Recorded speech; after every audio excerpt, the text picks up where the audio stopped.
ঘুরতে যেতে ভালোবাসে না এমন মানুষ খুঁজে পাওয়া খুবই দুষ্কর।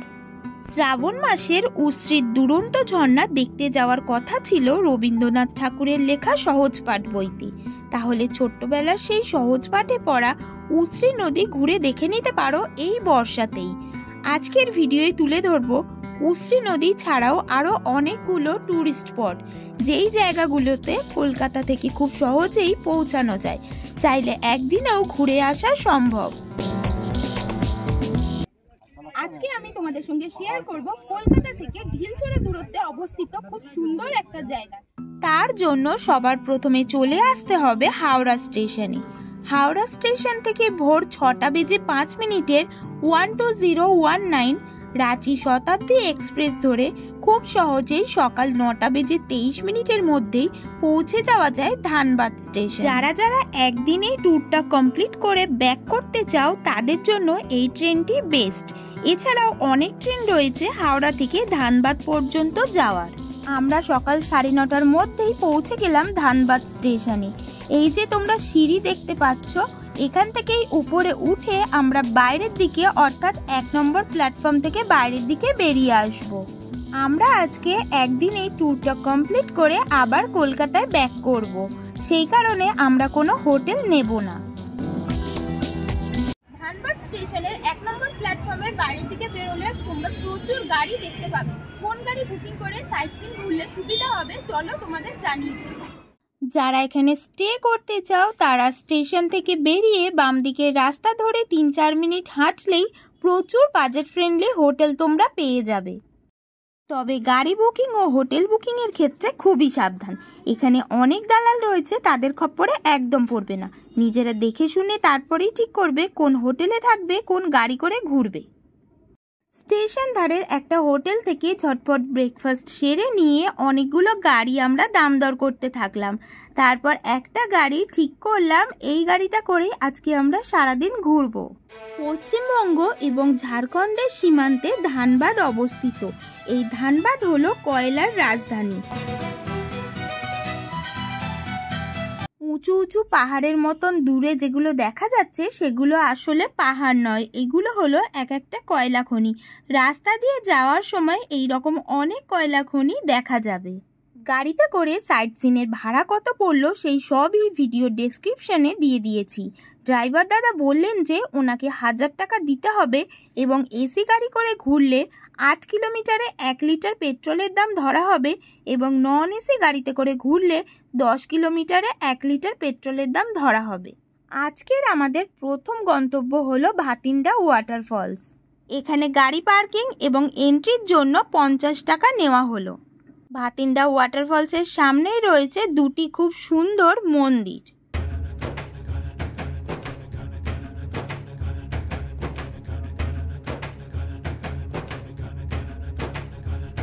এখানে অনেকগুলি বসার জায়গা রয়েছে, তোমরা চাইলে এখানে বসে ভাতিন্ডা ওয়াটারফলসের সৌন্দর্যকে উপভোগ করতে পারো।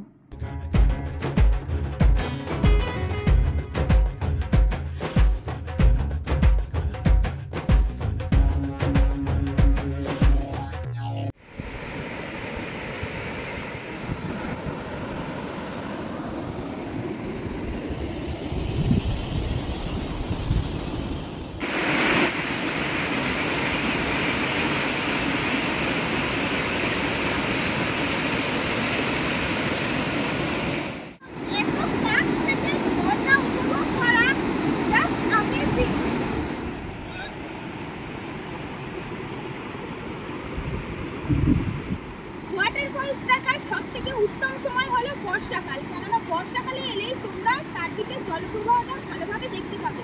এছাড়াও শীতকালে অনেকেই এখানে পিকনিক করতে আসে, তখন জায়গাটা আরেক রকম সুন্দর। ভাতিন্ডা ওয়াটারফলস দেখার পর আমরা চলে যাব আমাদের পরের ডেস্টিনেশন রামরাজ মন্দিরে, যার দূরত্ব ভাতিন্ডা ওয়াটারফলস থেকে 15 কিলোমিটারের মতো এবং সময় লাগবে 50 মিনিট।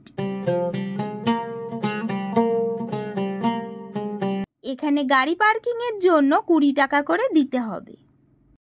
রামরাজ মন্দিরের সামনে তোমরা প্রচুর দোকানপাট দেখতে পাবে। এখান থেকে তোমরা ডালা কিনে মন্দিরে পুজোও দিতে পারো। এছাড়াও প্রচুর খাবারের দোকান আছে, তোমরা চাইলে এখান থেকেও ব্রেকফাস্ট করে নিতে পারো।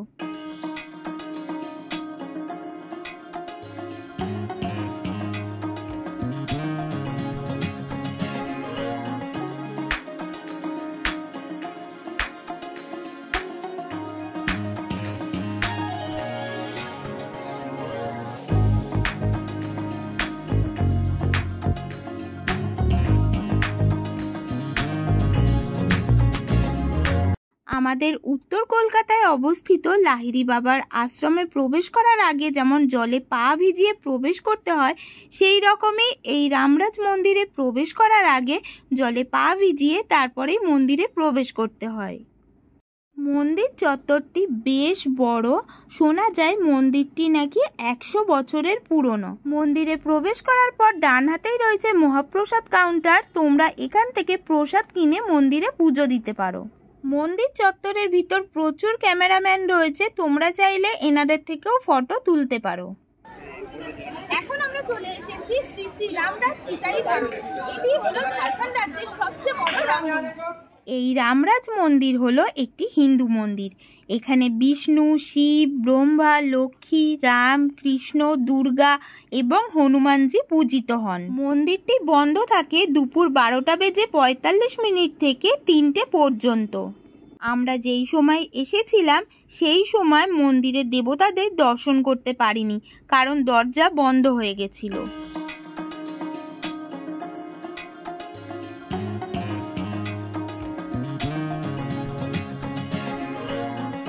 রামরাজ মন্দির দর্শন করার পর আমরা চলে যাচ্ছি আমাদের পরের ডেস্টিনেশন তোপচাঁচি লেকের উদ্দেশ্যে, যার দূরত্ব রামরাজ মন্দির থেকে 24 কিলোমিটার এবং সময় লাগবে 1 ঘন্টা 20 মিনিটের মতো।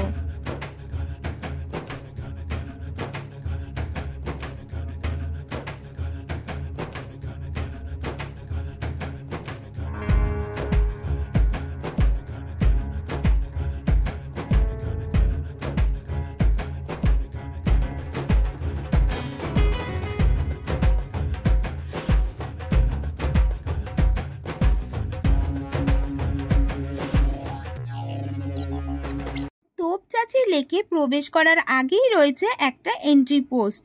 এখানে প্রবেশ করতে গেলে 100 টাকা দিয়ে গাড়ির টিকিট কাটতে হবে। তোমরা স্কুটি কিংবা বাইক নিয়ে এলে 15 টাকা দিয়ে প্রবেশ করতে হবে এবং বাস নিয়ে এলে 200 টাকা দিতে হবে। আর যদি শুটিং পারপাসে এখানে প্রবেশ করো তার জন্য দিতে হবে তোমাদের 2000 টাকা।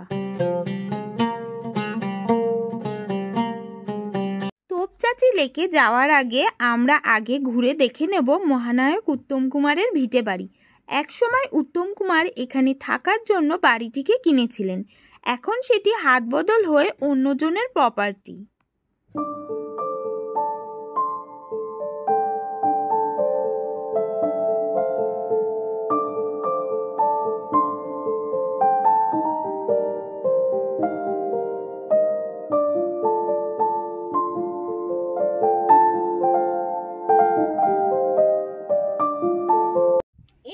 চলে এসেছি তোপচাঁচি লেকের কাছে। আর এই লেকের জল একদম শান্ত, কোনো খরস্রোতা নেই। পিছনেই দেখতে পাচ্ছ পরেশনাথ পাহাড়, সবুজ বন দিয়ে ঘেরা। পরেশনাথ পাহাড়ের প্রতিবিম্ব লেকের জলে পড়ে জায়গাটিকে আরো সুন্দর করে তুলেছে।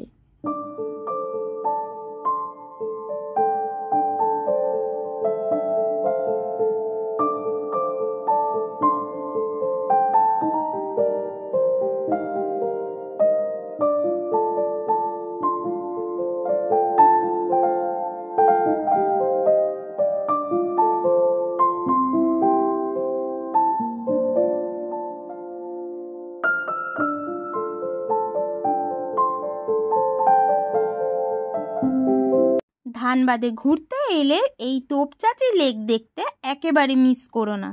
তোপচাঁচি লেকের একেবারে পাশেই রয়েছে পঞ্চমুখী হনুমানজির মন্দির। এই ইটের রাস্তা ধরেই মন্দিরটাতে উঠতে হয়, খুব বেশি উঁচুতে নয়। উপর থেকে তোপচাঁচি লেকের ভিউটা তোমাদের একবার দেখিয়ে দিই।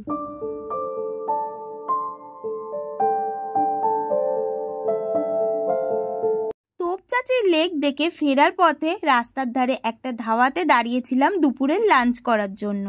আজকের আমরা লাঞ্চের মেনুতে নিয়ে নিয়েছিলাম ভেজ থালি, তার সঙ্গে নিয়ে নিয়েছিলাম চিকেন কষা। খুব তাড়াতাড়ি লাঞ্চ সেরে ফেলার পর আমরা চলে যাচ্ছি আমাদের আজকের লাস্ট ডেস্টিনেশন উশ্রী ওয়াটারফলস দেখতে, যার দূরত্ব তোপচাঁচি লেক থেকে 65 কিলোমিটারের মতো, আর সময় লাগবে 1.5 ঘন্টা। এখানে গাড়ি পার্কিংয়ের জন্য লাগলো 40 টাকা। এই উশ্রী ওয়াটারফলস অবস্থিত গিরিডিতে।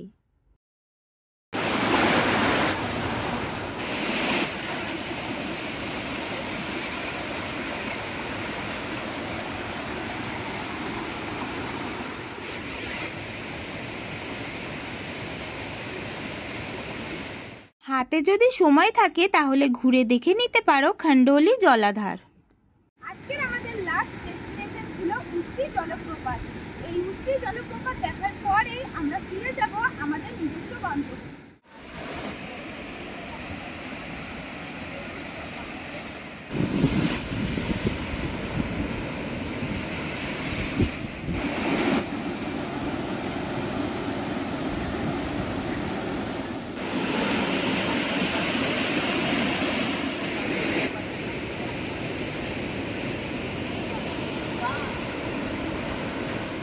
আজকের ভিডিওটি দেখতে তোমাদের কেমন লাগলো অবশ্যই কমেন্ট করে জানিও। ভালো লাগলে লাইক এবং শেয়ার করে দিতে একেবারেই ভুলো না। আর চ্যানেলে নতুন হয়ে থাকলে চ্যানেলটিকে সাবস্ক্রাইব করে পাশে থেকো। আমরা আবার চলে এসেছি ধানবাদ স্টেশনে। বিকেল 4:20 ব্ল্যাক ডায়মন্ড এক্সপ্রেস ধরে রাত 9:30টার মধ্যেই আমরা হাওড়া স্টেশনে ফিরে যাব। তোমরাও কিন্তু একদিন বেরিয়ে পড়তে পারো বন্ধুবান্ধব কিংবা ফ্যামিলি নিয়ে এই রকম একটা ডে আউটিং ট্রিপে। আজকের ভিডিওটা আমি এখানেই শেষ করছি। তোমাদের সঙ্গে দেখা হচ্ছে পরবর্তী ব্লগ ভিডিওয়। তোমরা ভীষণ ভালো থেকো, সুস্থ থেকো এবং আনন্দে থেকো। Bye bye.